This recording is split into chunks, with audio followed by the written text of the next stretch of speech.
Salam, hörmətli izləyicilər. Azərbaycan musiqisinin banilərindən biri Üzeyir Hacıbəyov qəti şəkildə bildirirdi ki, mənim yazdıqlarıma, mənim əsərlərimə heç kim toxuna bilməz, onlar mənim övladlarımdır.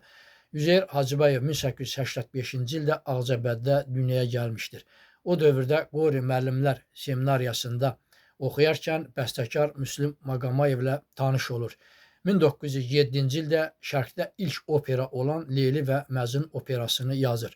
1909-cu ildə Məleykə xanım Teregulova ilə ailə həyatı qurur. Onunla 38 il bir yerdə ömür sürür, ancaq övladları olmur.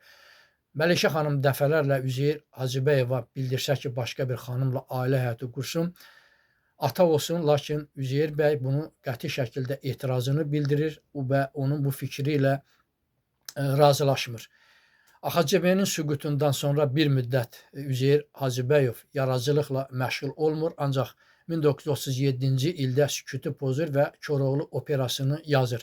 Onu da nəzərinizə çatdırım ki, Üzeyir Hacıbəyovun da adı repressiya siyahısında var idi, lakin onun adı o siyahıdan çıxarılır. 1945-ci ildə Arşın Malalan musiqili komediyası ekranlaşdırılır. Lakin bu deməli əsərdə, bu kinoda rejissor bəzi dəyişikliklər etdiyinə görə deməli Üzeyir Hacıbəyovun bu əsər o qədər də xoşuna gəlmir. Ömrünün sonlarında isə Firuzə operası yarımçıq qalır.